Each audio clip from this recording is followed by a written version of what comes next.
ناظرین، حدیث قدسی سماعت فرمائیں جس میں رب کریم ارشاد فرماتے ہیں کہ میرے بندو، تم سب گناہگار ہو سوائے اس کے جسے میں بچا لوں۔ بسم اللہ الرحمن الرحیم۔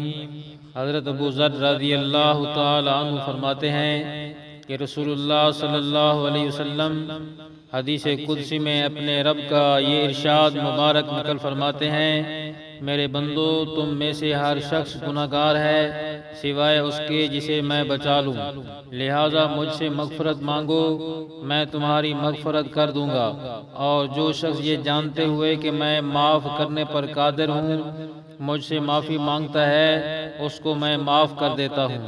تم سب گمراہ ہو سوائے اس کے جسے میں ہدایت دوں، لہذا مجھ سے ہدایت مانگو، میں تمہیں ہدایت دوں گا۔ تم سب فقیر ہو سوائے اس کے جسے میں غنی کر دوں، لہذا مجھ سے مانگو، میں تم کو روزی دوں گا۔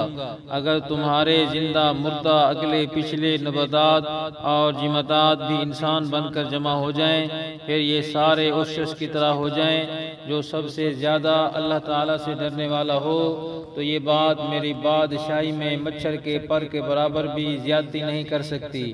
اور اگر یہ سب اکٹھے ہو کر کسی ایسے شخص کی طرح ہو جائیں جو سب سے زیادہ گناہگار ہو، تو یہ چیز بھی میری بادشاہی میں مچھر کے پر کے برابر کمی نہیں کر سکتی۔ اور اگر تمہارے زندہ مردہ اگلے پچھلے نباتات جمادات بھی انسان بن کر جمع ہو جائیں اور ان میں سے ہر ایک مانگنے والا اپنی خواہشات کو آخری حد تک مانگ لے، تو میرے خزانوں میں اتنی بھی کمی نہیں آئے گی جتنی تم میں سے کوئی سمندر کے کنارے پر سے گزرے اور اس میں سوئی ڈبو کر نکال لے۔